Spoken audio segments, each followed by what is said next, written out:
gather here together in thy presence, God our Father. We invoke your Holy Spirit to come in, that your name be blessed forever through your word that has the power. May our worship by your grace comes from within. We lift our voice in adoration to celebrate your great salvation and exalt your holy name, our God and King. It's your love that brings us closer and teaches us to love each other.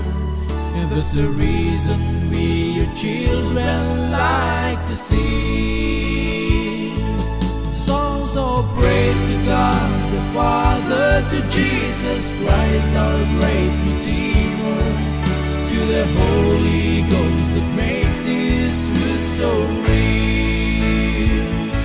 Your boundless love is everlasting, your saving grace is so amazing, and all these blessings that you give us we can share.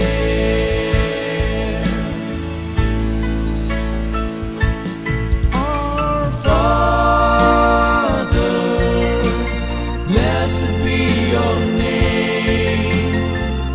Your kingdom come, your will be done. Father, you're always the same, who was and is to come.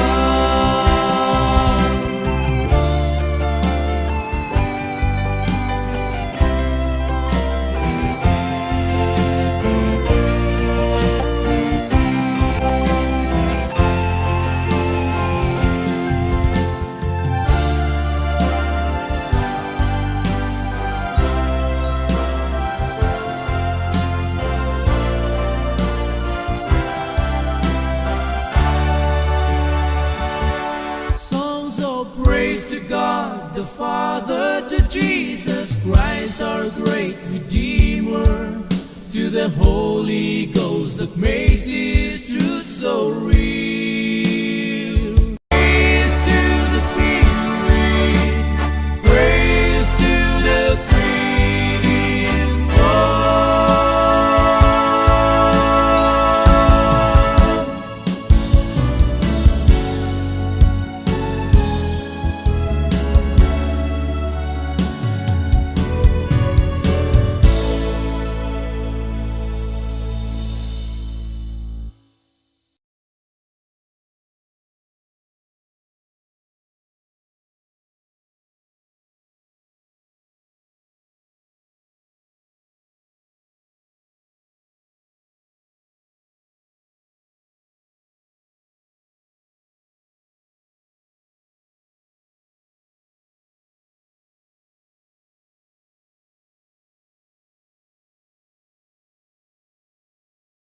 Lahat, mga kapatid, mga kaibigan, at lahat po ng atin pong tagapakinig, taga-subaybay na programang ito, the Discover the Power of God's Grace. Kami po ay nagagalak na kayo po ay ayon pong makasama muli sa gabi ito ng araw ng linggo. At akin din pong binabati ang ating pong mga kapatid, mga kaibigan na nasa kabilang panig ng daigdig. Ng oras man po ang sa inyo pong karoroonan, kami po ay nagpapasalamat din na kayo po ay ayon pong makasama muli sa pag-aaral ng banal na salita, buhat po sa ating pong banal na kasulatan. At ito po ay pangunahan ng ating pong dating pastor, Pastor Efrain Villarruel. Pero bago po yan ay ay ko muna ang isa pong bigyan ng panahon para po patiin din po ang ating pong kasama. Pastor? Magandang gabi mga kapatid, mga anak ng Diyos at mga kaklase sa pag-aaral ng salita ng Diyos. Higit sa lahat sa mga prophecies ngayon, napakalaga nating patuloy pag-aralan ito para alam natin ang nangyayari sa sanlibutan ngayon na ito ay nakaugnay at katuparan ng propesya, higit sa lahat sa prophecy ni Daniel. Kaya Sa pangalan ng ating Panginoon Hesus, kayong lahat ay binabati natin sa lahat ng sulok ng mundo, anumang oras ninyo ito matagpuan at mapag-aralan. Pagpalain tayo ng Panginoon. Yan. Thank you po, Pastor. At muli mga kapatid, katulad po na binanggit po ni ating pong tagapanguna, ay ang ating pong topic sa gabing ito ay mapamagat na The Holy Place. Ito po ay buhat po sa book o sulat ni Daniel, Propeta Daniel, at atin pong pag-aaralan ito ng may ahilingin natin sa Panginoon o sa Banal na Espiritu na tayo po kanya pong pagkalooban ng karunungan upang atin pong maunawaan ang kanya pong propesiya at tinan din po ang katuparan nito. Pero bago po tayo lumakot sa panalangin ay nais ko po mga kapatid na kung kayo po ay mayroon pong mga panalangin na gusto po ninyong idulog natin sa Panginoon, mayroon po ay mga prayer request, ay kayo po ay malaya po maglagay po sa ating pong chat box. Ito rin po ay atin pong isama po sa ating pong nalangin. At kung kayo po may mga tanong, may mga katanungan po kayo at gusto niyo pong bigyan ng linaw ang ating pong pag-aaral mga kapatid, kayo din po ay malaya maglagay sa ating pong chat box upang ito po ay ating pong yan, tayo po muna ay sumandaling manalangin. Damin po natin ang presensya ng Panginoon. Damin natin ang presensya ng Banal na Espiritu.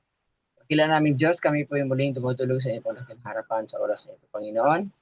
At nais namin magpasalamat dahil sa buong maghapon, ang hindi pong pamatnubay ay pong naranasan, Panginoon.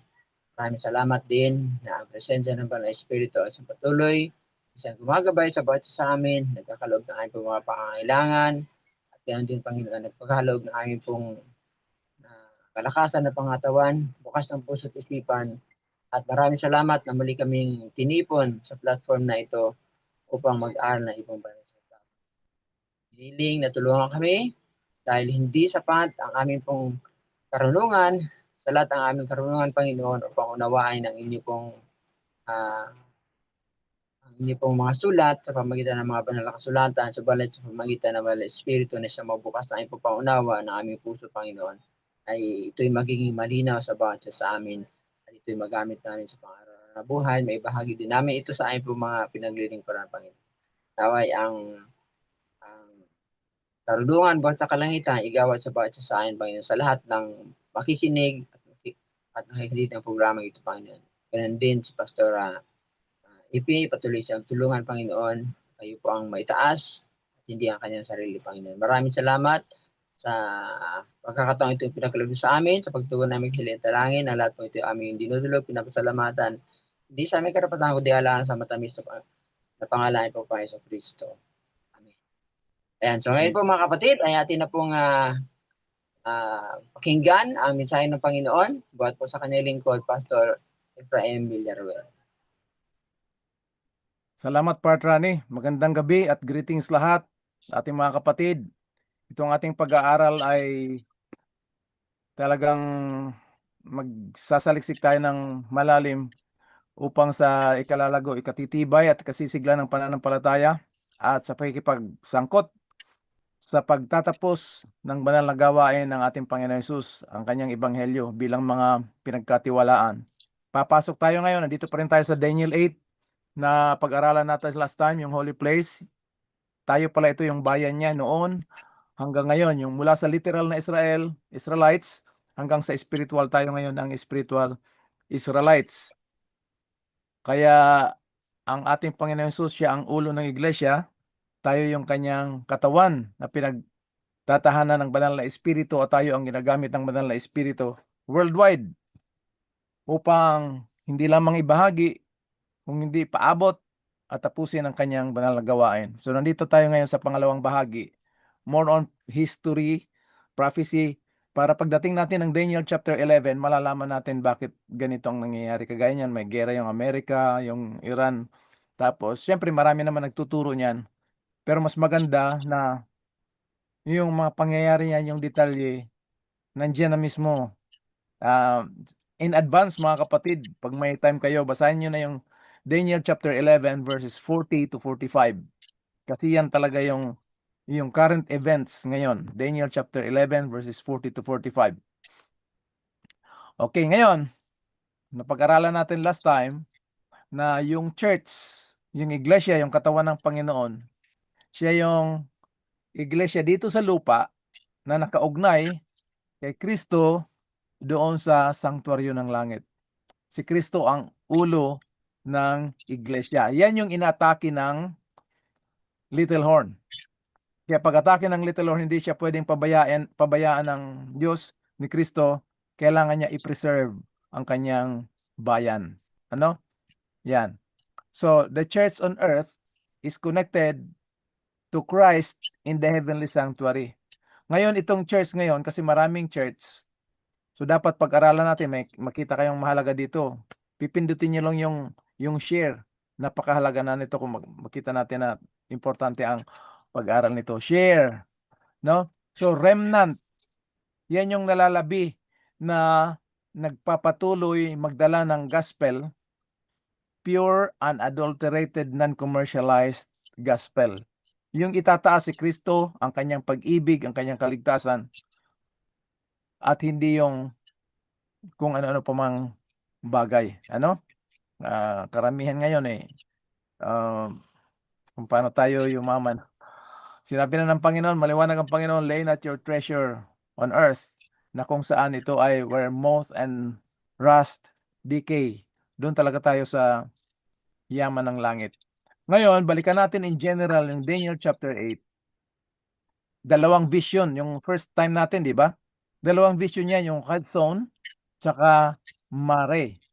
Yung Hudson, 7 times, yung Mare, 4 times. Daniel chapter 8, makikita nyo dito yung mga verses. 1, 2, 3, verse 13, 15.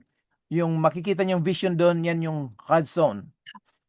Tapos sa 15, 16, and 26, Mare. Kukunti lang yung Mare. Pero yung Mare na pag-aralan na natin, na bahagi yan ng malaking pangitain, yung Hudson. Ngayon, titingnan natin yung diagram ng Hudson. Itong Mare. Nakita nyo itong Mare? Mula siya 457 BC hanggang 34 AD. Yan yung sinabi ng Bible that 70 weeks are determined upon thy people. Sa mga Hudyo ito, mga kapatid.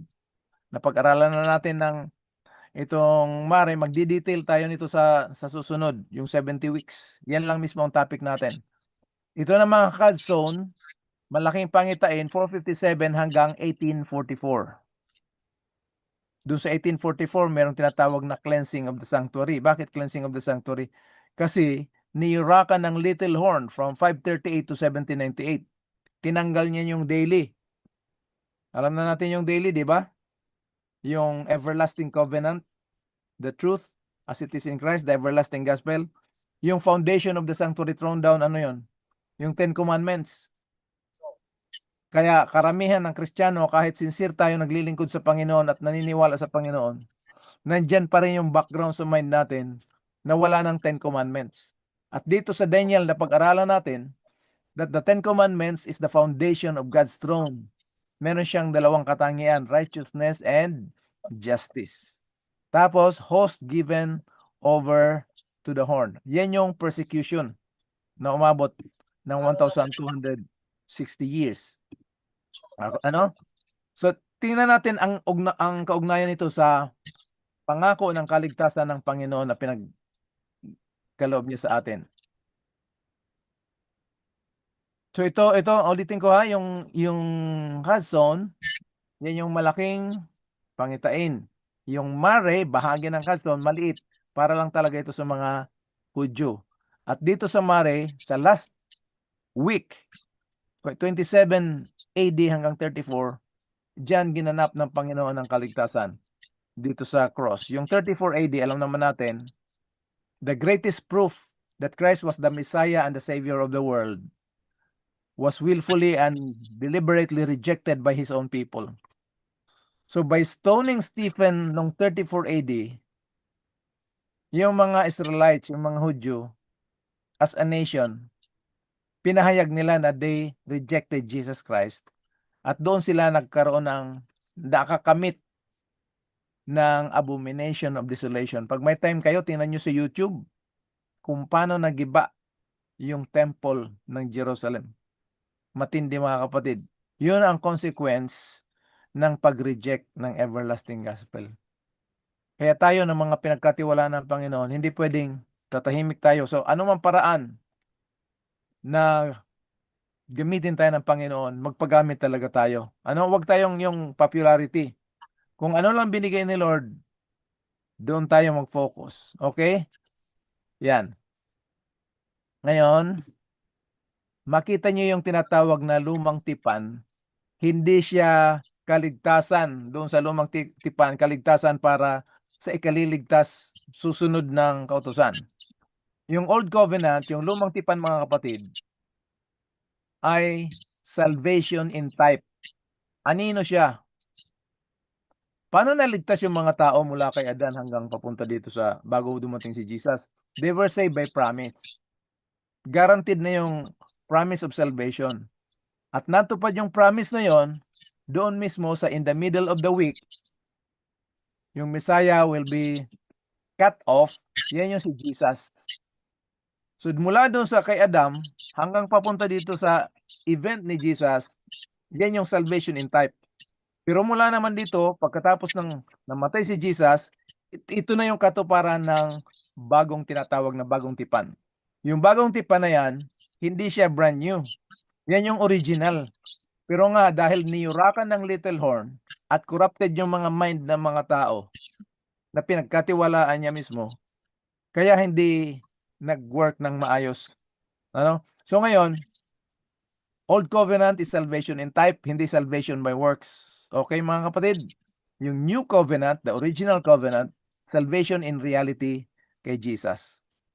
Kita nyo? So dito sa cross ni Jesus Christ, kasama dito yung buong picture na nakita ni Daniel sa chapter 2, verse 1 and 2, yung pangitain na Hadzon.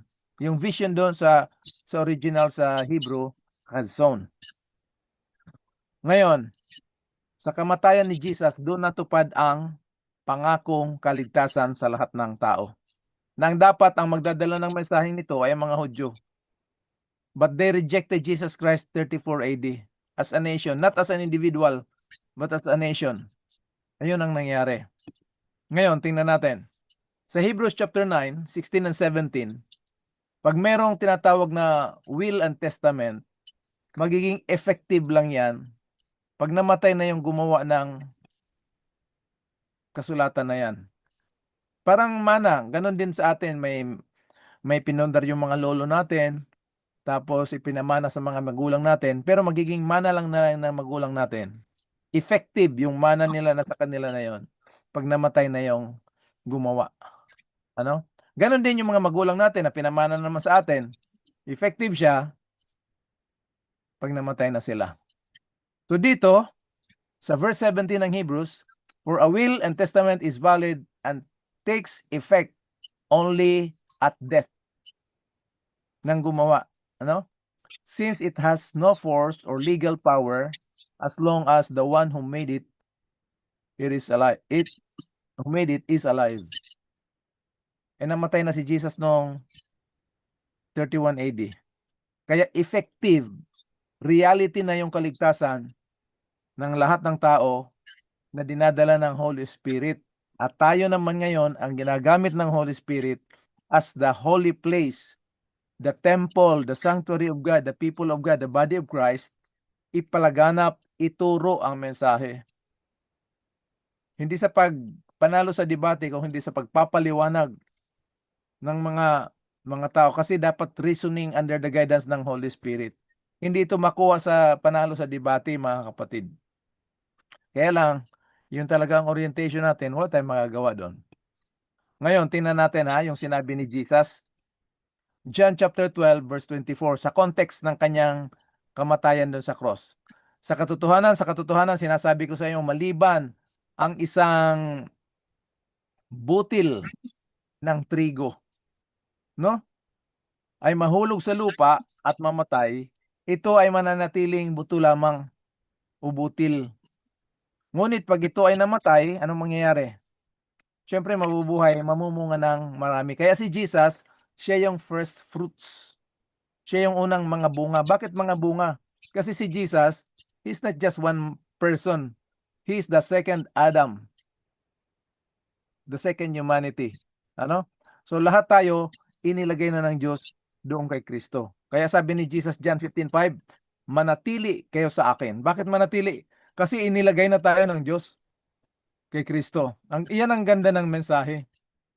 Inilagay na tayo. Kaya mananatili na lamang tayo kasi nandun na tayo. Yan, maliwanag ang sinasabi ni Jesus. So kung si Jesus ay namatay upang mamunga ng marami, ganon din ang application sa buhay natin. Kasama tayong i-identify natin through baptism yung kamatayan ni Kristo bilang ating kamatayan, ang kanyang pagkabuhay na maguli, ating pagkabuhay na maguli, upang itong buhay natin ngayon ay hindi na tayo. Kung hindi, sino na? Si Kristo na nagbigay ng kanyang buhay at nagmahal sa atin. Tingnan natin yung sinasabi ni Pablo naman. 1 Corinthians 15:36.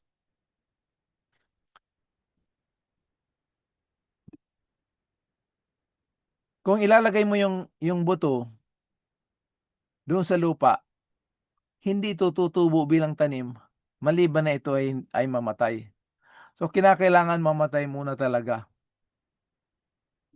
No? So yung message ng gospel, it will put ourselves to death so that we can live a new life in Jesus Christ. Yan ang message ng gospel. Lahat ng mga meron tayo yung pride. Lahat ng meron tayong pwedeng ipagmataas, kung ano man sa ating pagkabuhay by birth, kinakailangan yan mamatay. At yun ang ginawa ng Diyos kay Kristo noong 31 AD na inihula ni Daniel. Okay mga kapatid, so napakahalaga. Ngayon, magbibigay lang ako ng point dito sa kamatayan. Yung kamatayan ni Kristo, hindi lang yung nagligtas sa atin. Yun, kamatayan mismo ni Kristo, yun din ang nagsusustain ng ating buhay. Halimbawa, nagpatay tayo, isda, patay tayo ng isda. Diyan sa Palawan, maraming isda. Masbate, maraming isda. Yung pinatay natin na isda, hindi lang siya pinatay para kainin, kundi yung pinatay na isda, kakainin para mag-sustain. So yung kamatayan ni Kristo na nagligtas sa atin, siya rin ang magsusustain ng ating spiritual na pamumuhay sa pamamagitan ng banal na espiritu. Kaya napakahalaga mga kapatid, dito sa mundo, mabuhay tayo tapos mamamatay.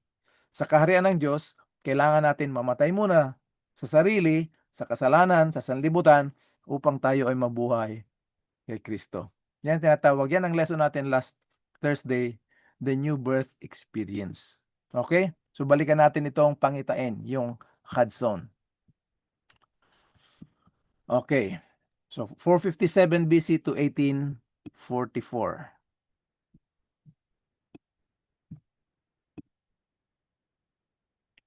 Dahil, mga kapatid, dahil rineject ng sarili niyang bayan si Kristo, sinabi ng Panginoon, gaano kadalas bilang inahin na iniipon ko kayo sa ilalim ng aking mga pakpak, pero ayaw nyo talaga. I will leave your house desolate.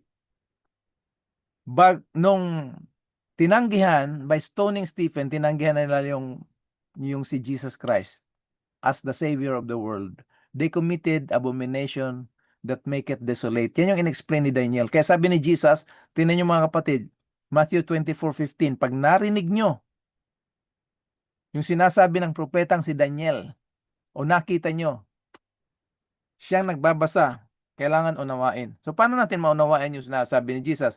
Ano tong abomination of desolation? Pag-aralan talaga natin yung detail ng Daniel. Hindi shortcut na pag-aaral. Kaya makita nyo, ilang presentations na tayo, nandito pa tayo sa chapter 8. Kasi ito yung pinakapusod ng pangyayari mula chapter 1 hanggang chapter 12. Unit ito, 8, 9, 10, 11, 12. Pero yung preparation ng maunawaan ito, syempre nandito sa chapter 2, chapter 7. Okay, ngayon, doon sa literal, geographical, local, ancient Jerusalem and sanctuary destroyed noong 70 AD. Panoorin nyo sa YouTube mga kapatid kung paano sila na-destroy. Si General Titus mismo sinabi niya, according to Josephus, ang Jewish historian, sinabi ni General Titus, sabi niya hindi ito kaya ng kahit anong lakas ng tao o makina ng tao ang paggiba ng Jerusalem. Kasama talaga namin ang Diyos. Ang ibig sabihin nito, if we reject God, the devil can take over yung buhay natin. So ngayon, dahil yung mensahe ng ebanghelyo na ginawa ni Kristo dito sa kanyang banal na kasaysayan was rejected by his own people, the temple kung saan magsasamba, mag-iipon yung mga tao was destroyed. Wala na uli. Dati, giniba ni King Nebuchadnezzar. Ngayon naman, nagiba na naman by Rome. Ngayon, umusbong itong Rome from political, naging religious. Ito yung 538 to 1798. Ngayon, kung titingnan nyo yung pattern, ginawa ng Diyos, tinupad ang ating kaligtasan doon sa banal na kasaysayan ng ating Panginoon from 27 to 34 AD. Yan yung last week ng 70 weeks. So, was rejected, destroyed yung sanctuary and the city. Ngayon, itong political Rome, nagkaroon ng transition into ecclesiastical. Naging iglesia siya naman. Siya yung take over for 1,260 years. Yan ang times and a half. Niyurakan niya yung katotohanan ng everlasting gospel, the daily bread, the foundation of the sanctuary thrown down, the 10 commandments, persecute the saints. Ngayon, ang karugtong niyan, noong 1844, yung katuparan ng unto 2,300 days, then shall the sanctuary be cleansed or properly restored. Dito na ibinalik ng Panginoon after the great disappointment. Pakinggan natin ito mga kapatid, ano? God raised up a movement, ang tawag noon Little Flock. Nandun na kasama doon sila Ellen White. So nag-restudy sila. Kaya ito yung katuparan ng Daniel 8:14. And he said that to me, how long, doon sa verse 13, gaano katagal yuyurakan ng little horn ito? Ang sagot, unto 2,300 days, then shall the sanctuary be cleansed. So yung dating literal local geographical church, spiritual na siya ngayon, global, the church on earth connected to Christ in the heavenly sanctuary. Doon in-establish ng Panginoon.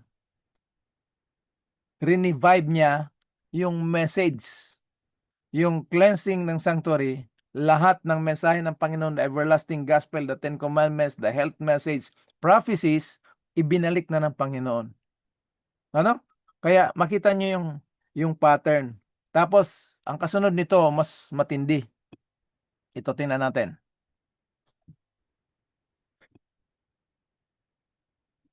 Three main events galing sa literal, geographical, historical Israel, papunta dito sa spiritual Israel. Okay, nung 605 BC, dahil sa tigas ng ulo ng bayan ng Diyos, ginamit ng Panginoon si King Nebuchadnezzar, ang hari ng Babylonia, para disiplinahin ang kanyang bayan for 70 years. So Judah taken captive, Jerusalem temple destroyed. Ngayon, noong 457 BC, through the order of Artaxerxes, restoration of Jerusalem and the temple begins. Dito na nag-umpisa. Natapos yan yung 408 BC. Dito, kita nyo dito yung 49 years. Yan. So, ginera, giniba, kinuha ang bayan ng Diyos. Sira yung templo, sira yung city. Ngayon, through pagan king, na servant din ng Panginoon, si King Artaxerxes, nagbigay ng order to restore Jerusalem, the temple. Ngayon, yung temple na rinestore dito, natapos siya ng 408 BC, yung reality niya, na napag-aralan natin sanctuary last time, yung reality niyan, na si Jesus, yung temple, John 1:14, and the word was made flesh and dwelt, tabernacled, nanahan sa atin. Yan yung first coming ni Jesus. Okay? Ngayon, pagdating na ng spiritual Israel, global ito.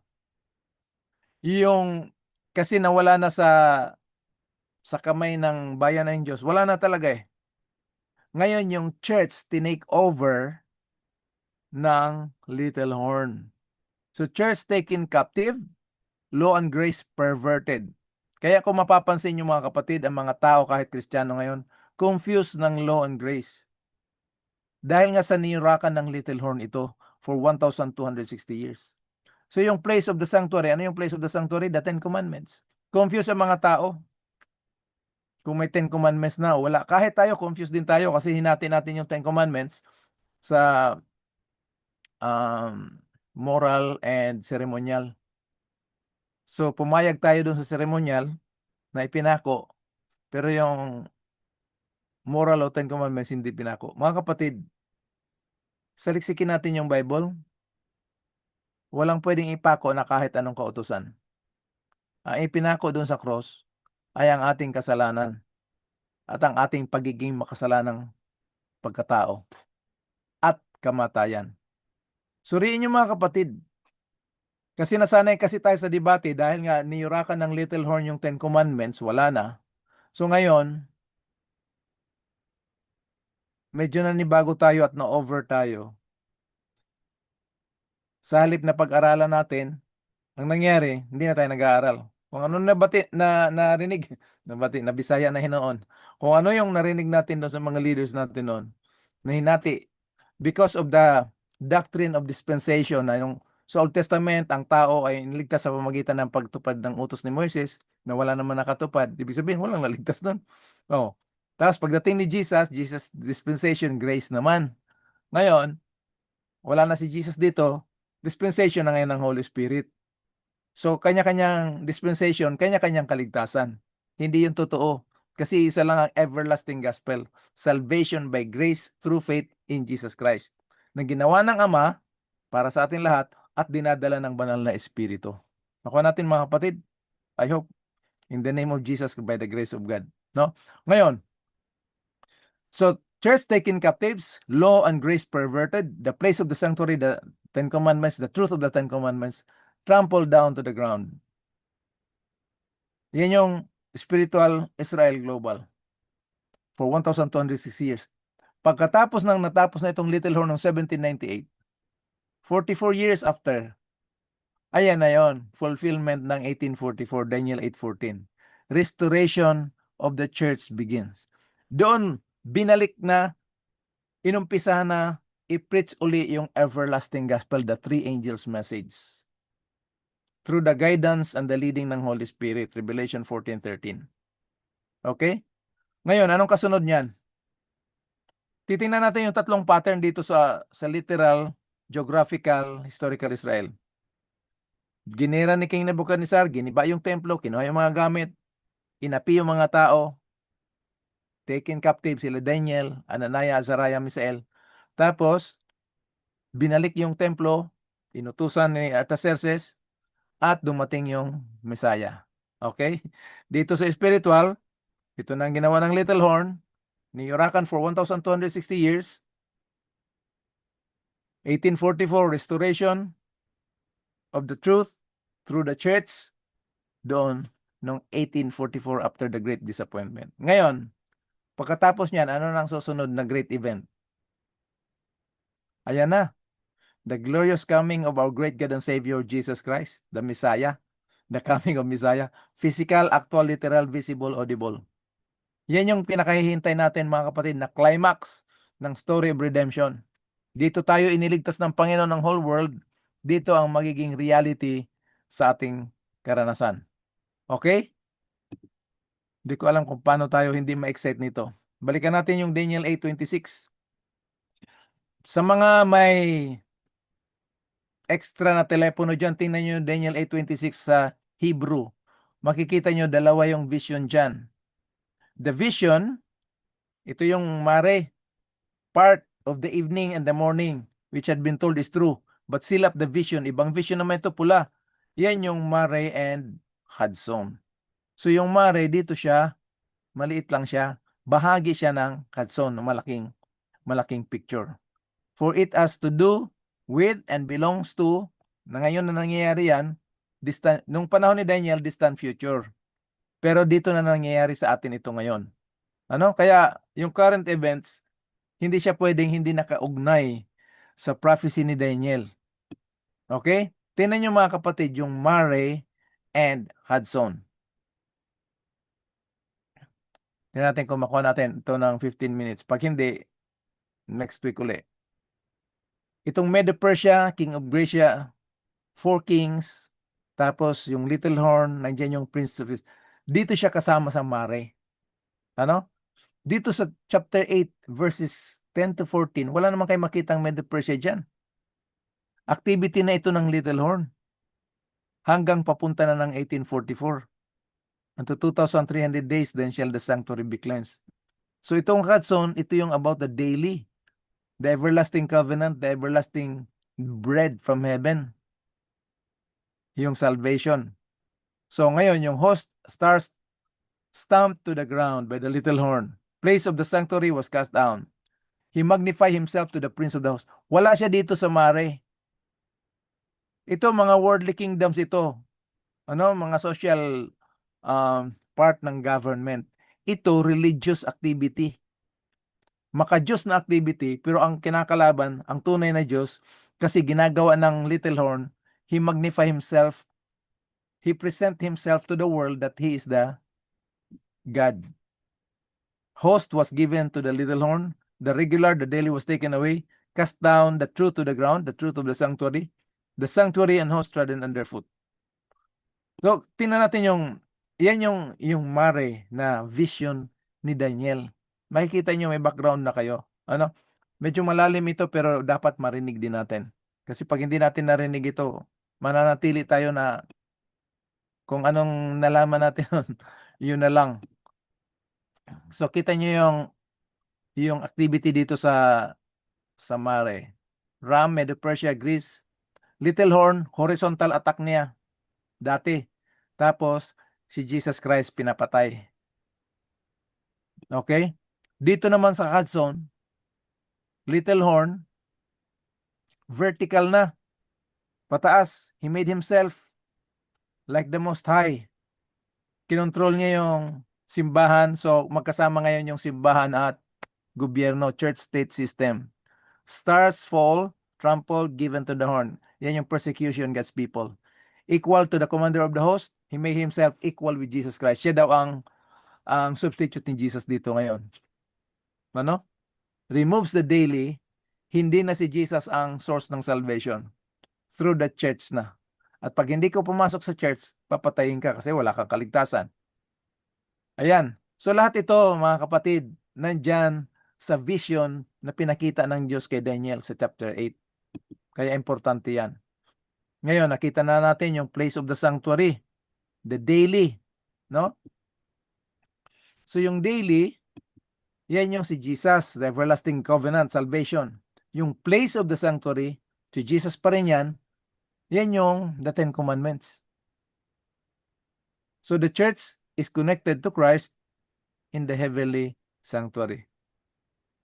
Okay mga kapatid, ngayon, kaya itong ginawa ko na teleskopyo, binocular, makikita nyo yung lens niya, 490 by 2,300. So itong 490 na lens, mula doon kay King Nebuchadnezzar hanggang ngayon, kinonfirm ng Panginoon dito sa 490, tinupad ang kaligtasan. Ngayon, nung natupad na yung kaligtasan na yon, ayaw ng kaaway, gumamit siya ng system, yung little horn, na yurakan ang lahat ng katotohanan kay Kristo at ang kaligtasan na pinagkatiwalaan niya sa kanyang bayan. Noong 1844, after the Great Disappointment, God raised up a movement called Little Flock. Doon ngayon, restore lahat ng mga niyurakan na katotohanan, niyurakan ng little horn. Kaya, sanctuary properly restored, yung message. Kailan nangyari yon? Nung natupad ang 457 to 1844. I-minus nyo mga kapatid, 1844 minus 457 is 1,200, 2,301. Kaya lang nga lang, yung zero, kasi yung may nagtanong noon, yung zero, walang number yung zero, kaya 2,300 talaga. Ano? Doon, mula nung 1844 hanggang ngayon, tayo ang pinag-atasan ng Panginoon, ibalik, ituro, at ipahayag sa ating sariling buhay, hindi lang sa pananalita. yung gospel. How to love our enemies, to understand people, to tell the truth in love. Okay, mga kapatid? So, yan yung hot zone. Itong pula, hanggang dito. Itong blue, hanggang dito lang siya. Yan yung mare. Okay? Ngayon, balikan natin itong Daniel 9:24. Makikita nyo mga kapatid, 70 weeks are determined upon thy people to finish transgressions, sin, and reconciliation for iniquity. Kasama yan dito sa para ma-seal up yung vision. Yan. Finish transgression, make an end to sin, and reconciliation for iniquity. Mga kapatid, ito yung 70 weeks activity doon sa gagawin ni Jesus. Ano? So, doon sa 70 weeks, yung last week, yan yung gagawin niya doon sa cross. Finish transgression, to end of sin, make atonement for iniquity. Pag natapos itong tatlo, doon pa lang niya ibibigay yung everlasting righteousness. At pag naibigay na yon, siselyohan yung Hudson and the prophecy kasi matutupad na yan. Then anoint the most holy. Declaration na talaga, kagaya ng pag-declare ng pag-anoint na this is my beloved son ng baptism ni Jesus, in whom I am well pleased, nandun yung Holy Spirit. Ganon din ang anointing ng most holy place. The Day of Atonement. Declaration of God is just and true. Dito muna tayo yung word na transgression, sin, and iniquity, mga kapatid. 3 beses ito magamit sa Bible. Number 1 do sa Day of Atonement. Yung gagawin ni Aaron ng saserdote.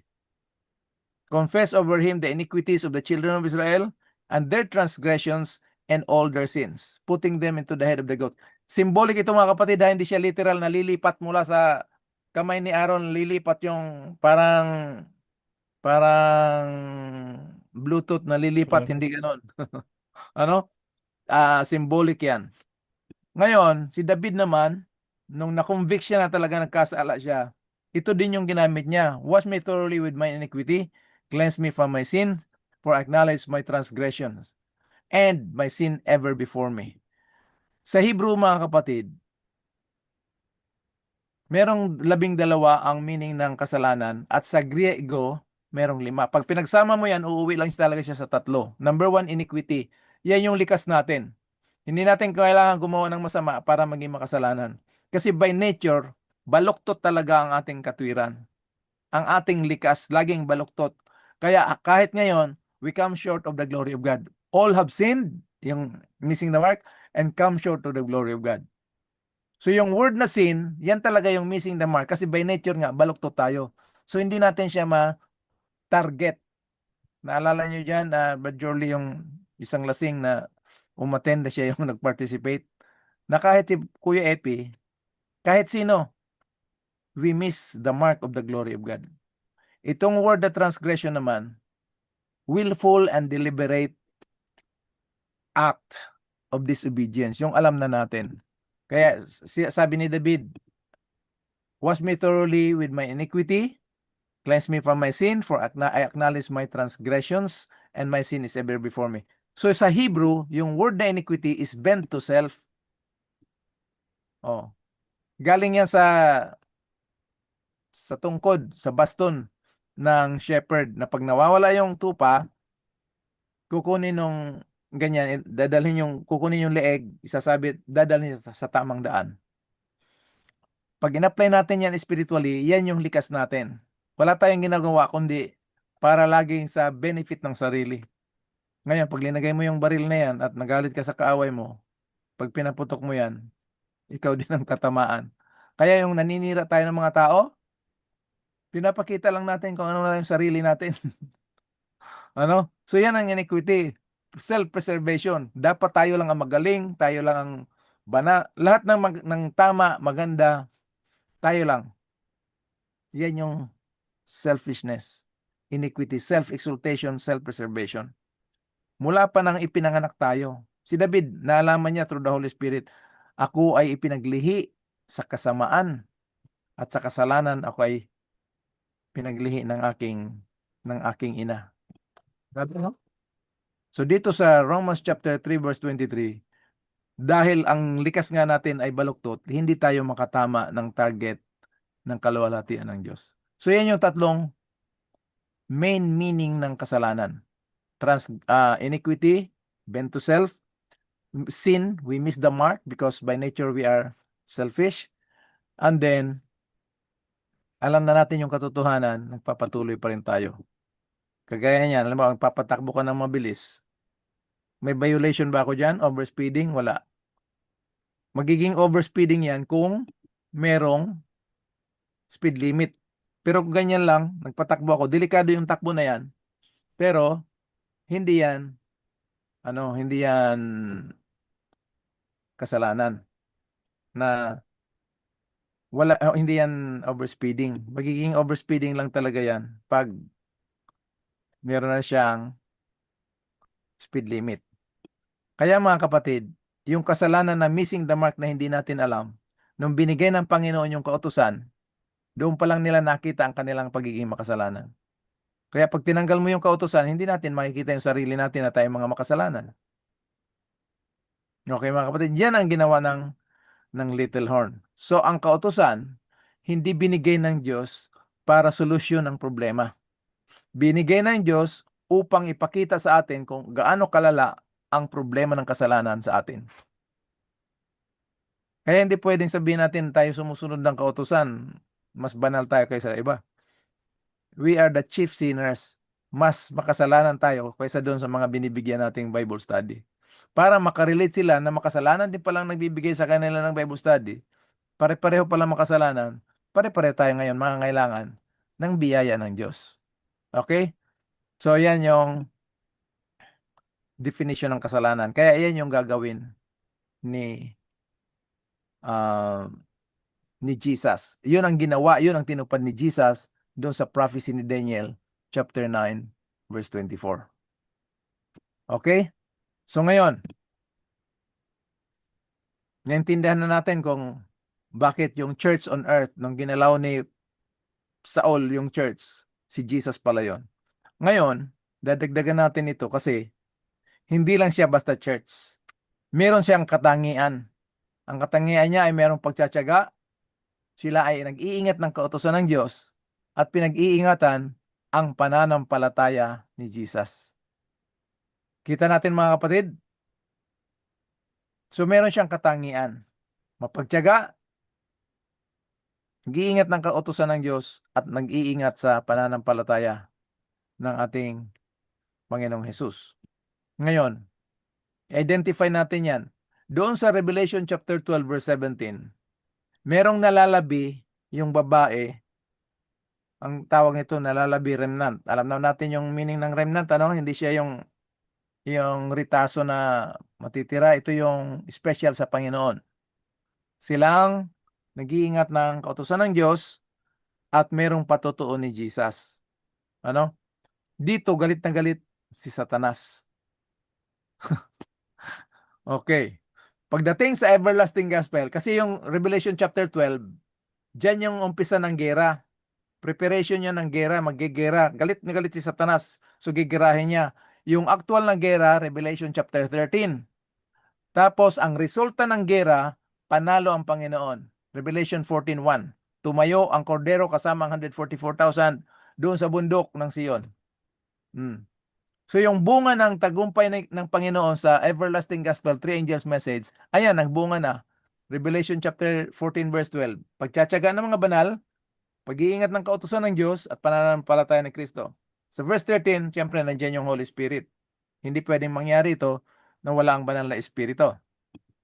Ngayon, tingnan natin yun para ma-identify natin yung body of Christ.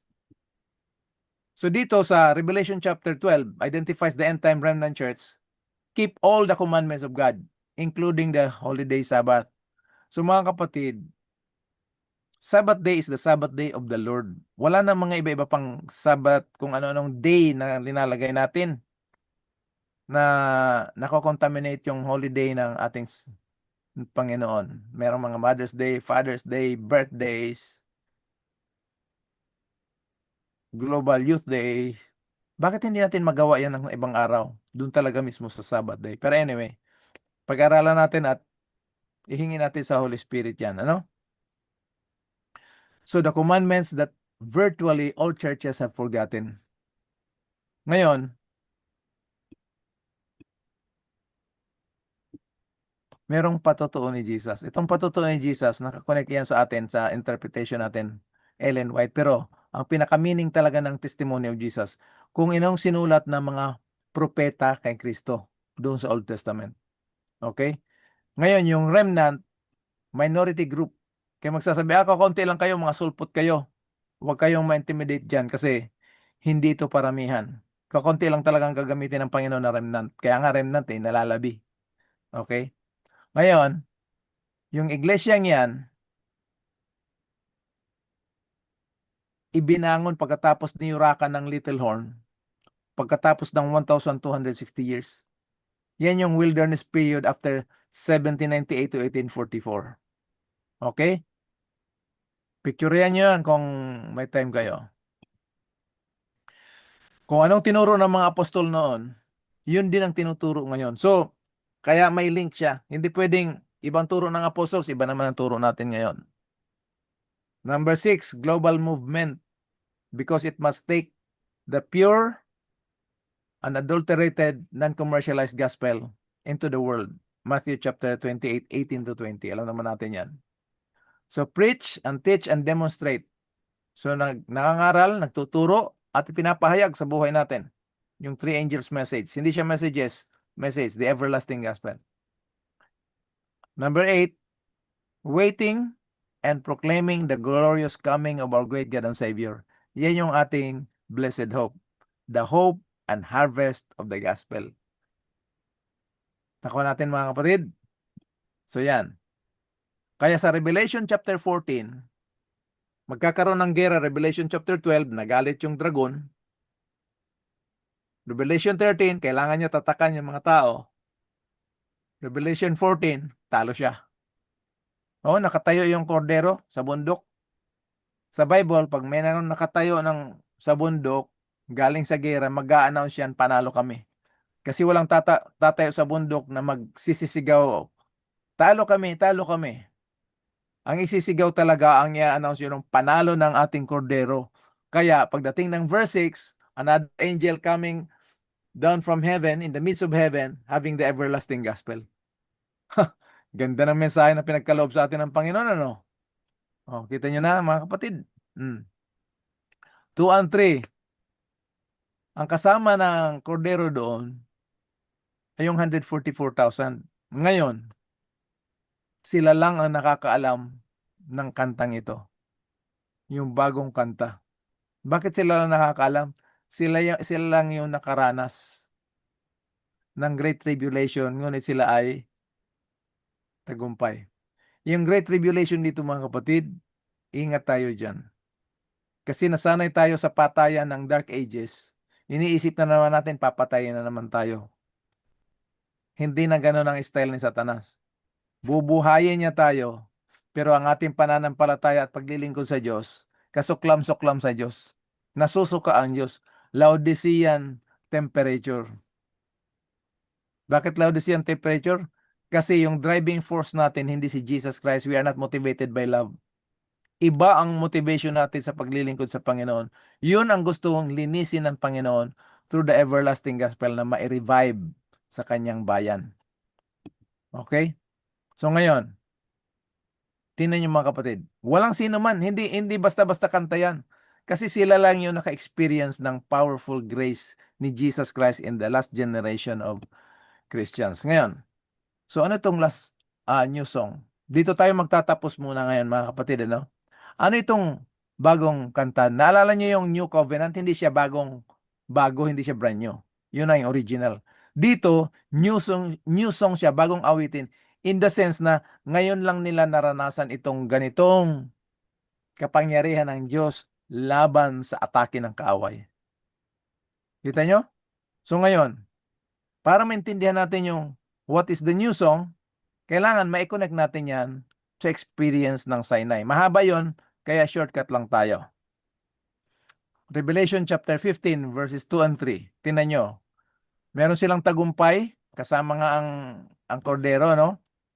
Tagumpay ng bayan ng Diyos laban sa hayop, sa kanyang imahen at sa kanyang marka. And the number over his name. Stand on the sea of glass, having the harps of God. And they sang the song of Moses. So dito, dalawang kanta ito, Song of Moses and Song of the Lamb. Anong lyrics ng kanta nila? Great and marvelous are thy works. So yun ang kanta ni Moses, yun din ang kanta ng Lamb. Just and true are thy ways, O King of saints. Tatapusin natin ito dito sa puntong ito. Okay? Ano ang kinakatawan nitong, bakit kasama si Moses dito sa Song of the Lamb? Din yung new song. Moses, kahit saan pumunta ka sa sulok ng mundo, pag narinig ng Kristiyano yung Moses, wala ganyan bang tinutuko yan kung hindi ang kautusan ng Diyos. Ang tawag nila diyan kautusan ni Moises. Pero wala namang utos si Moises. Sino ba naman si Moses? Inutusan siya ng Diyos, ipahayag ito sa anak ng Israel. So ginamit ng Diyos si Moses, pero wala siyang sarili niyang utos. Pero sa buong mundo, pag marinig mo yung law o commandments, puro yan Moses, Moses, Moses. So dito, pag Moses, dito mo makikita the law of God. Yung lamb, alam naman natin na si Moses yan. So doon sa galit ng dragon, galit siya sa nalalabi na binhi ng babae na nag-iingat ng kautusan ng Diyos at patutuon ni Kristo. Ano yung kautusan ng Diyos? Walang ibang iniisip ng mga tao kahit sinong tanungin mo dyan. Pag marinig yung kautusan ng Diyos, Moises talaga yan. Testimony of Jesus, syempre, Jesus. Ano? Oh, patience of the saints. Here are they that keep the commandments of God and have the faith of Jesus. Moses pa rin yan. Kaya yung new song, the song of Moses and the song of the Lamb. Kita niyo mga kapatid? Oh. So hindi pwedeng mawawala yung kautusan. Hindi pwedeng ipako yung kautusan. Kaya mga kapatid, dito muna tayo mag-i-end. Tingnan natin yung Daniel 2. Nandyan yung mga kaharian. Pagdating ng Daniel 7, in-identify yung mga activities ng kaharian. Pagdating ng Daniel 8, nandun yung mga hari, kung sino yung mga hari doon sa Daniel 8. Ano? So, Daniel 7. Ngayon, ito na muna yung last part natin kasi holy place. So, pag tiningnan mo itong diagram dito sa Daniel 2, gold, silver, papunta rito, nandyan yung mga dates tsaka mga main event, mga activities. Pagdating ng Daniel 7, lion, bear, leopard, beast, and little horn. Ano?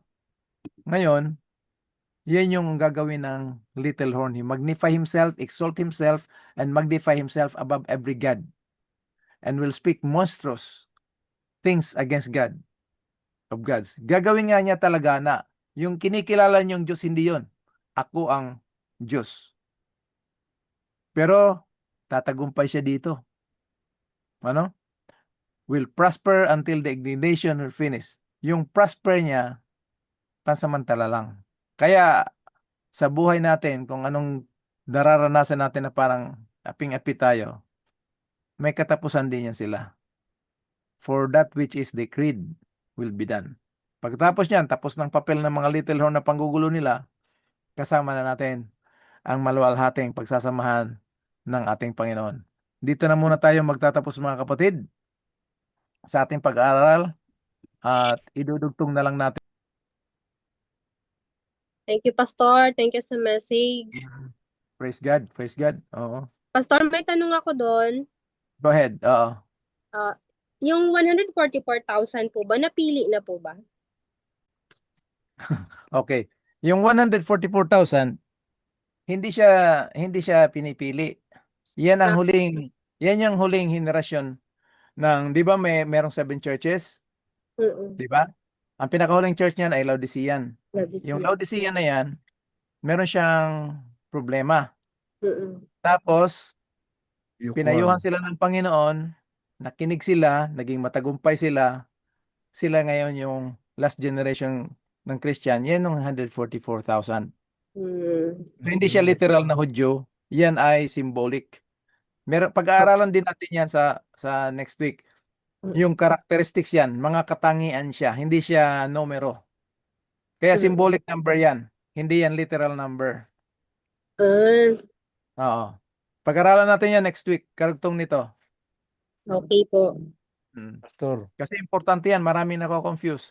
Yan ang Opo. isa sa mga subject ng Bible that produces more heat. Maraming tanong po Right. talaga yung 144,000. Oo. So yan ang Pati po yung mga- pag-aaralan. Pati Ha? po yung elder na naka-white. Yung 12 elders. Opo. Mm. So May yan, tanong din ako dun eh. oo. Pag-aaralan natin yan next week. Ituloy natin ito next week. Kaya nga mahalaga na pag-aaralan talaga natin ito kasi kumisan sa sobrang busy ng mga daming activities natin sa church, that's how the devil destroys us wonderfully. Yung na-over activity tayo, na yung feeding from the Word of God, yun ang napapabayaan. Opo. Nalilesen Ano? na po kasi eh. Oo. So sa dami ng activities natin, church activities, puro religious program ang gagawitin ng kaaway. Mm-mm. Mm. Hindi nababantayan na nasisilo na pala tayo. Correct, oo. May Yun ano yung rin, ano. Pastor. Ha? Oh. Brother Johnny, May go ahead. tanong din ako, Pastor. Oh. Doon sa, di ba may kaisipan po tayo na yung mag-uusig, di ba, yung sa panahon ng persecution. Hmm. Ano po, Pastor, uusigin talaga tayo, papatayin talaga tayo ng, kasi nabanggit mo doon kanina sa ano eh. Ano po ang Okay. magpapatay sa atin, yung mga kalaban o Ganito yon. Nung kasi panahon, nung panahon, ano yan, yung tinatawag na Dark Ages, persecution yon, physical torture talaga yon. o nga, Pastor, Ngayon, ang gagawin ng kaaway sa spiritual Israel, sa last day generation of Christian, basahin mo sa Daniel 8:24. Daniel 8:24. Kung paano niya gigibain ang bayan ng Diyos. Ikaw din yun. 8:24. Mm. Naka-online pa ba tayo, Rick? Rico? online. At ang kanyang kapangyarihan ay magiging dakila, ngunit hindi sa pamamagitan ng kanyang sariling kapangyarihan. Wait lang, nakapasila natin. At siya ay lilipol na kapakamangha at gagawa ng kanyang maibigang at kanyang lilipulin ang mga makapangyarihan at ang banal na bayan. Mm. So, King James ba yung ginagamit mo, Sister Murdy? Hindi po. Then, Sa King James, destroy wonderfully. Gigibain tayo, lilipunin tayo ng kaaway na magandang paraan. Yung parang palaka, pag linagay mo siya sa mainit na sa tubig tapos pakuluan mo, nag-a-adjust yung kanyang balat. Kaya niyang i-adjust yan hanggang darating sa punto na boiling point na hindi niya na ma-adjust yung katawan niya, masusunog na siya. So tayo, ang gagawin ng kaaway ngayon, alam na ni Satanas na pag pinatay niya tayo physically, i-resurrect din naman tayo eh. So magiging persecution dito, yung time of trouble such as never was. Ano bang meron noon na never was ngayon? Ang meron noon, yung patayan, madugo, talagang brutal. Ngayon sa spiritual, puro magagandang programa ang gagawin ng kaaway na hindi natin makita na lumalabag na pala tayo sa salita ng Diyos. Example, Hindi natin napansin, Pastor, na akala natin nasa katwiran pa rin yung ginagawa natin, pero yung pala ay malayo na. correct, oo. Ang example niyan, kagaya na, di ba yung remember the Sabbath day to keep it holy? Di ba? Yes. Sa loob ng Sabbath day, tayo mismo ang gumagawa ng kung ano-ano pang mga day. Mga Mother's Day, Father's Day, yung Valentine's Day, hindi tayo as a church nag-celebrate yan. Pero karamihan ng mga Ay, church, Pastor, yung sa ano rin po, yung sa katulad nitong ginagawa nating Global Youth Day tuwing isa na yan. Sabado. Isa na yan. Kasi bakit hindi natin pwede magawa ng Sunday yun? Doon tayo magpapakain, mamimigay ng libro. Bakit Sabado talaga? Yun na nga, Pastor. Kasi Oh. parang yung Yung ang Holy mabawasan. Holy Sabbath Day, parang yung nalalapastangan po natin. Correct. Ganun po. Oh, pero hindi yan makita ng lahat. Kasi makikita natin dyan activities. Masabawa magpakain, magbigay ng O ng yun, mga libro. yun na nga po, Pastor. Tapos naka-uniform pa tayo niyan, mga t-shirts. Di ba? Anyway, Pastor, go ahead, Brother Milvin. Tapos ang Palawan, Pogi Palawan, si Sister Daisy ba ito? Po, Oh. Pagkatapos ni Brother Milvin, Sister Daisy, ikaw naman. Pastor, bakit ina-activities natin ng Saturday yung gawain na nagbibigay Kunin mo tayo ng dun mga yung book? ano na kung Kasi yun lang ang free time natin eh. charger na. Sunday to Speaker doon. Friday Pati- ay doon tayo sa Charger. trabaho. Wala Oo. tayong time ng ano, alam mo ba dito sa New York, ang trabaho natin eh Sunday to Friday. Wala tayong ibang activities kundi Saturday in which ayun, katulad nung kahapon na nagdala ng mga youth din, nagdala maraming mga distribute nila. Worldwide yan, Na, Brother Melvin. Opo, So, sabay-sabay po. pag hindi tayo gumawa ng Sunday kasi yun lang ang available natin ng Sabat, doon nagpapahayag na hindi natin priority ang gawain ng Panginoon. Priority pa rin natin yung sarili nating gawain. Kaya pero kung yan Saturday eh, pagbibigay rin ng bigay ng mga books, bigay ng mga pamphlets, bigay ng mensahe sa mga tao, at least basta gumagawa ka naman ng sabi nga ng Panginoon yan nga ang ginikriticize ng mga Hudyo noon kay Jesus Christ. Bakit si Jesus Christ gumagawa ng araw ng Sabat? Hindi, kung isipin Nagpapagaling siya natin, ng ang kaya yung Sabbath Day, ano, pinakubanal extreme ng yung Diyos. observance ng Diyos sa Sabat. Alam nyo, itong aking pasyente, Hudyo, pera na mahulog sa araw ng Sabado, hindi na pulutin, ako pinapapulot. Yung ilaw, hindi pwede Hindi mag-switch, na. kundi ako ang mag-switch. Kaya pwede Aircon, mag-switch hindi kasi pwede ako mag-aircon. yan eh. Oo. Open ng aircon kung araw ng Sabado, ako ang papa-open ng aircon. Very extreme po rin pagtungkol doon sa Sabat ang Oo. Hudyo. Ang ano dito, Brother Melvin, hindi yung activities eh. Kasi talagang pagdating ng activities, dapat gumagawa tayo sa Panginoon kahit araw ng Sabat. It is lawful to do good on the Sabbath day. Pero kung mapapansin natin, at least sa Masbate, hindi na Sabado ang elders meeting tsaka board meeting. Ginagawa na nilang linggo ngayon. Tapos kayo nagkain na. Kasi most of the time, magkahalo na dyan eh. Yung mga AY wala nang support kasi may meeting na ganito, may meeting ganyan. So ipag-pray natin mga kapatid kasi as much as maganda gumawa ng araw ng Sabat, ang dahilan kung bakit ibinigay ng Panginoon yung kanyang bayan sa kamay ni King Nebuchadnezzar dahil sa kanilang paglabag ng Sabat talaga. Kahit yung lupa binagyan ng Panginoon ng 70 years mamahinga. So mababasa natin yan, ang kaso talaga ng Israel, yung bayan ng Diyos, yung paglabag ng Sabat. Kasi remember the Sabbath day to keep it holy. Pero kung minsan, umaabot lang tayo sa remember the Sabbath day lang. Pero yung pagdating sa activities, walang problema yan. Namimigay tayo ng libro, ng mga pagkain, dadalaw. Pero bakit international talaga yung ganyang araw? Bakit hindi natin pwedeng isang linggo international day? Yung linggo na yon, hindi naman tuwing linggo eh.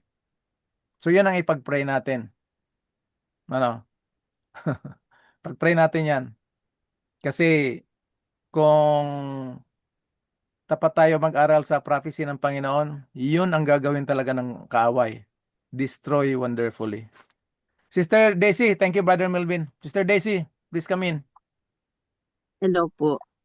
Good Very evening. timely po yung topic, Kuya Epic, kasi just last week, nag-struggle ako niyan dito nakipag-conversation sa ating po mga leaders ng Palawan. Naka-live po ba tayo? Naka-live yan. Live. Okay. Sa ibang mga leaders po dito sa aming distrito, sa pastor, kasi actually, nakapag-email na rin ako niyan dati pa nung ako ay nandyan sa Manila, sa GC. Pero they don't have any concrete answer. Pero nung ni-research ko yan mga kapatid, yan ay ang origin talaga niyan, ang principle niyan ay doon sa TMI natin, which is the total member involvement. Yun lang naman yun. In encouraging youth to participate in the parang public service natin, ma-encourage sila na gumawa. Ang problema lang po, hindi talaga monitored ang mga kabataan. Like sa karanasan ko po, sa pag-observe ko, napakaraming kabataan ang lumalabas na although gumagawa sila sa Global Youth Day, namimigay, pero umaatikabo rin po yung pagbili sa mga tindahan ng mga soft drinks, ng mga kung ano-ano mga chichirya. So, yung desecration ng Sabat, maganda yung motibo natin mga kapatid, pero nade-desecrate ang Sabat. So, ano po ba ang priority talaga natin? How can we stand the principle of worshiping the Holy Sabbath na kung saan tinotolerate natin ang mga kabataan na gawin kung ano yung kanilang gusto. Although ang mindsetting is to give service, paggawa ng mabuti sa kapwa ay mabuti. Pero how about yung kanilang other activities during that day? Are they monitored? Are they being oriented? So walang problema doon kung properly na-orient ang mga bata na hindi bibili, na hindi magkakalat sa kalsada ng kanilang mga attitudes doon. So I think doing service or doing good on the Sabbath is not bad.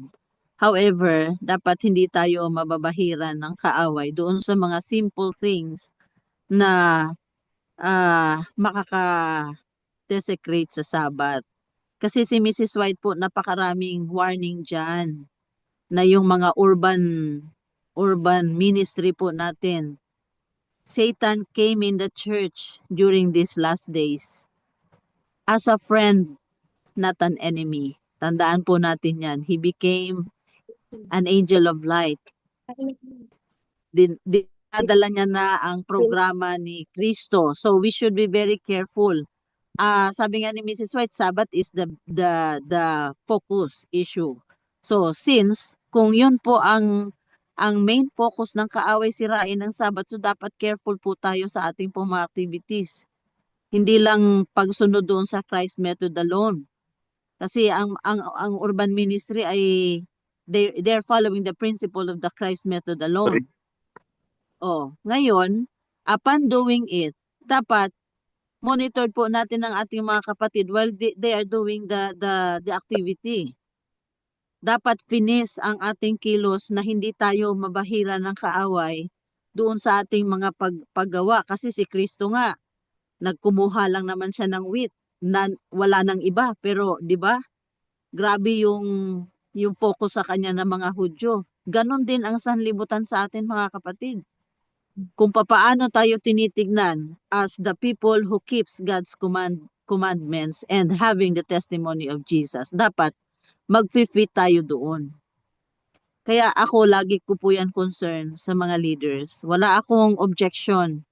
However, please, kailangan i-orient natin ang mga kabataan na hindi sila gagawa ng ibang mga activities such as yung mga pagbili-bili sa tindahan. Kasi ma-observe nyo po yan, during Global Youth Day, naubos ang kanila mga pamigay na mga doon sa kung sinong binibigyan nila. Kumita rin yung mga tindahan sa paligid nila. That's the worst scenario. Katulad din ng TMI natin dati, 'di ba? Nandun tayo sa pusod ng Maynila. Sabi pa ni Erap noon, ang alam ko sa mga Adventist, sila po ay istrikto na hindi bumibili. Pagkatapos ng TMI natin, ang daming mga balat ng mga chichirya doon at mga kung ano-ano pa mga pagkain. So, diyan tayo na pupuntusan kung minsan. We have the message. Maganda yung ating mga mensahe. At naniniwala ako na yun ay sinasamahan ng banal na espiritu. However, hindi tayo sensitive doon sa para bang backfire, I mean. Hindi tayo sensitive doon sa mga little consequences na hindi natin kuminsan na overlook. Dapat ang mas maganda po niyan, before gagawin yung activity natin, properly oriented talaga. Amen. Lalabas tayo, maganda yung suot natin, katulad ng mga iba nating mga kapatid kay Kristo, ang mga Latter-day Saints talaga nakakurbata pa yan. Ang mga saksi, magaganda ang mga damit nila. I mean, we are Christ representative. Pero tayo pa t-shirt lang kumikita pa doon sa pa t-shirt eh. Why not wear the wear of the Sabbath worshipers? Ba't kailangan tayong maging parang semi-formal? Concern na po yan noon pa. Pero habang tumatagal, pumupunta sa laot, parang bang sarado ang tainga ng ating mga leaders. I don't mean any intention to put down or to attack our leadership. Ang atin lang po ay sana mapakinggan yung kaunting concern na ayusin ang mga instructions para paglabas po natin sa sanlibutan. We will remain the God's keeping commandments and the people who holds the testimony of Jesus, the faith of Jesus. Yun lang po. Thank you, Sister Daisy. Point well taken. Ang gawin natin, kasi we are one body, talagang hindi tayo titigil mag-pray. Kasi gagayad naman tayo ng Holy Spirit. Yun ang problema na, yun nga, marami talaga, pero pray lang tayo, tsaka patuloy tayo mag-aral. Tsaka lalo tayo mag-deep talaga kung anong kalooban ng Panginoon. Kasi pag sinabi ng to the law and to the testimony, law and prophecy talaga yung pinag-aaralan dyan. Kung paano tayo gigibayin ng kaaway sa magandang paraan. Yung the best na pinakamagandang paraan, yun ang iingatan natin. Lalo na yung ating pagbibigay ng mga Bible seminars, mabilisan tayo sa baptism kasi kailangan may baptism, kailangan may record. Nawawala na yung quality ng pananampalatayang pagturo. Kaya mapoproduce natin mga either tahimik o nagiging liabilities na lang sa church. Bihira yung nagagamit mismo sa church. Meron naman. So, ang kailangan talaga natin, pray, tapos patuloy tayo mag-aral. Oo. Actually, Kuya, dito sa Palawan ngayon, ang instruction po is no evangelism effort muna at priority yung retention program or yung nurturing.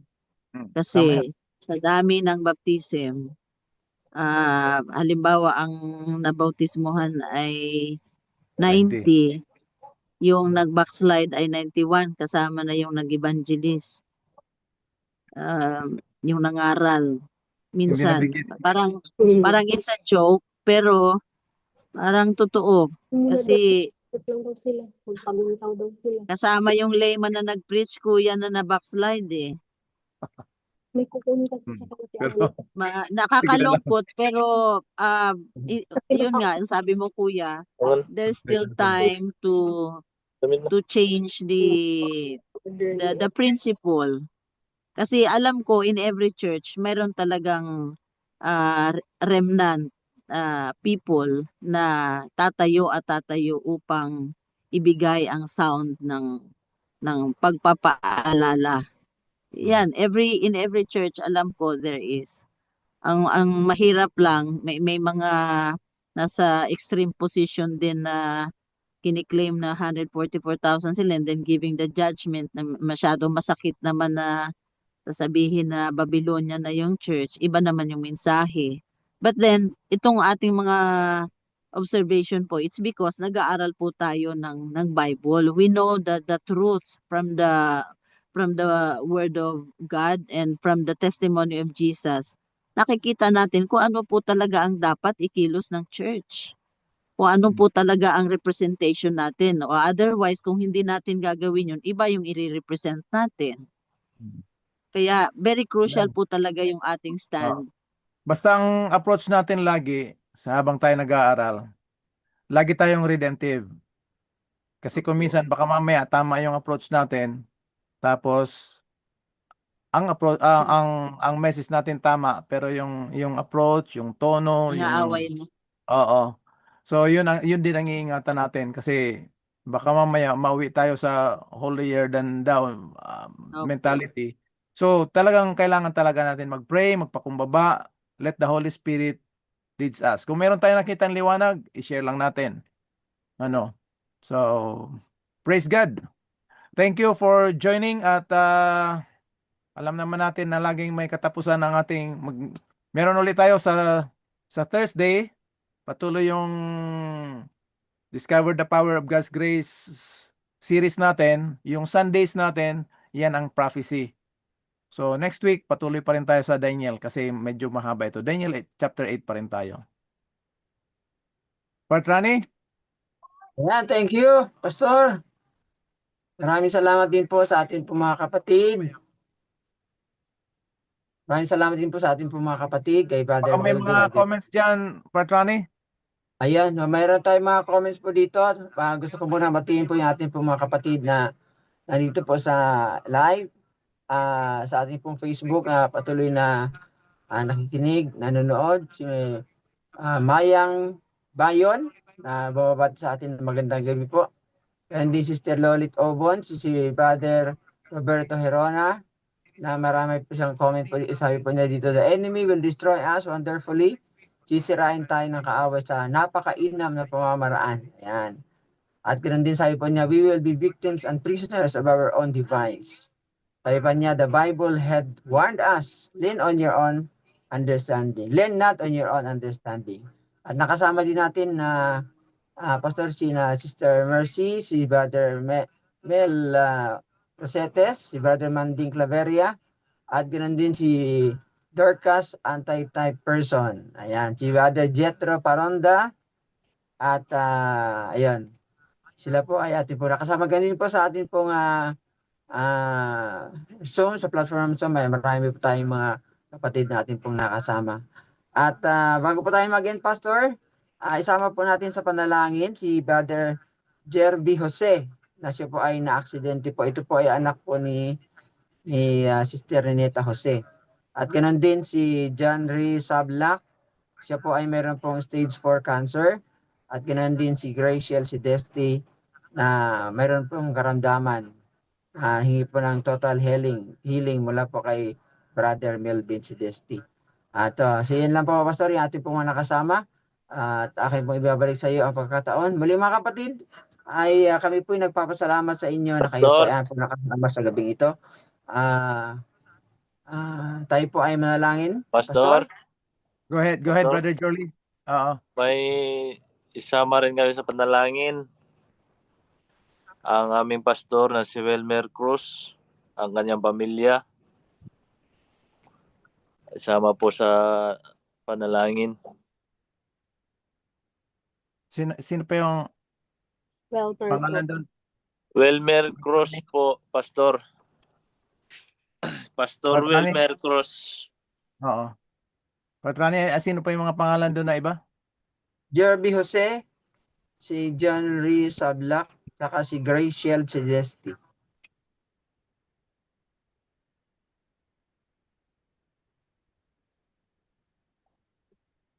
Kapatid mo yan, pastor ni John Ray, yung aking Okay. manugang. May isa pa ako na-miss. Si Jerby nandito na, Graciel, Wilmer Cruz. May isa pa. Sidesti po. Sino? Jerby Jose. Meron na. Graciel, nandito na. May isa Saka yung pa. pastor.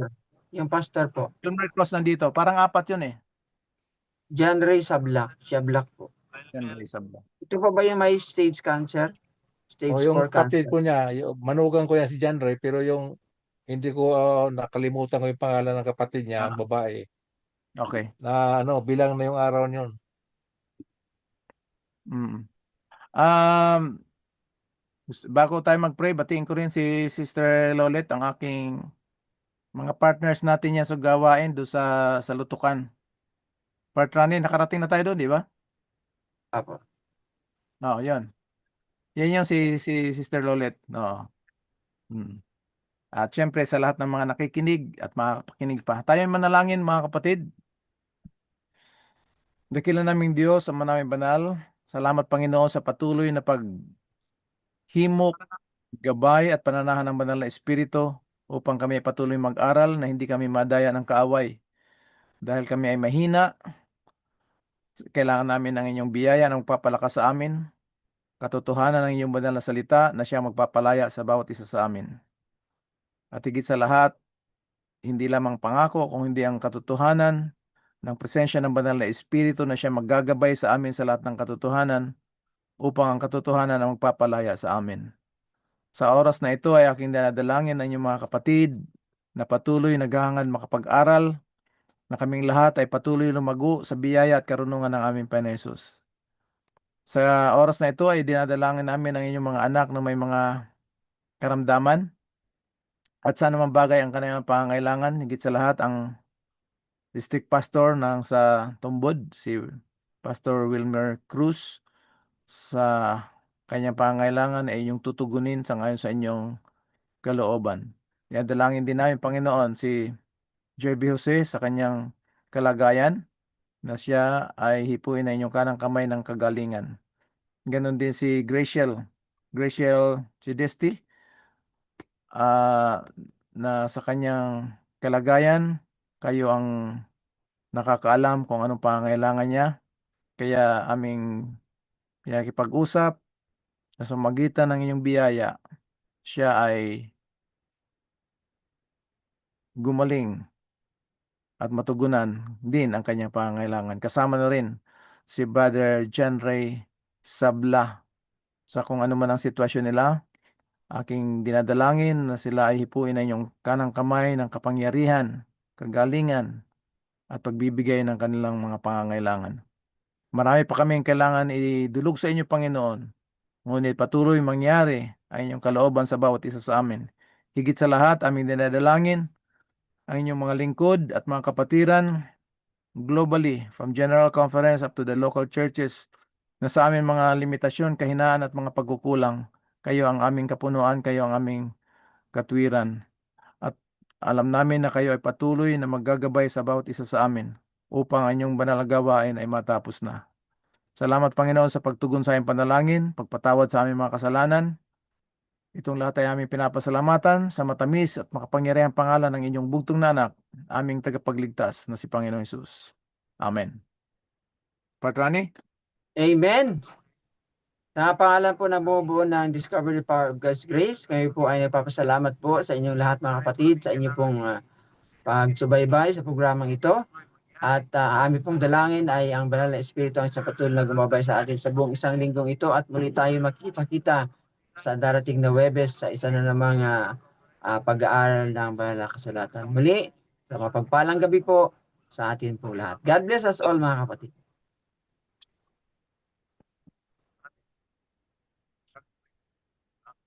Kain po tayo. Kain.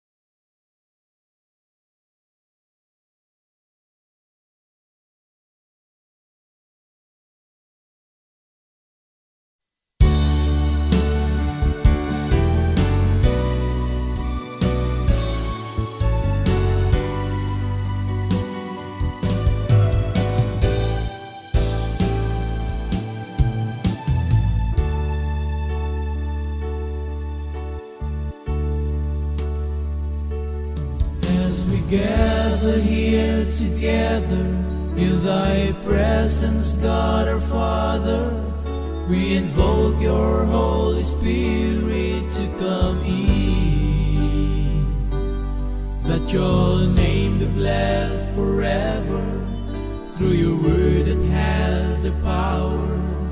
May our worship by your grace comes from within. We lift our voice in adoration to celebrate your great salvation and exalt your holy name, our God and King.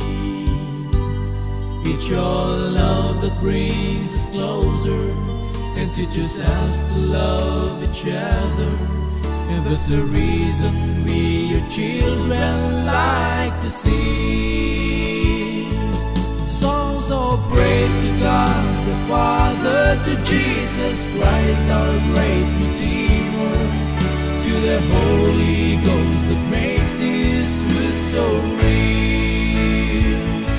Your boundless love is everlasting, your saving grace is so amazing, and all these blessings that you give us, we can share.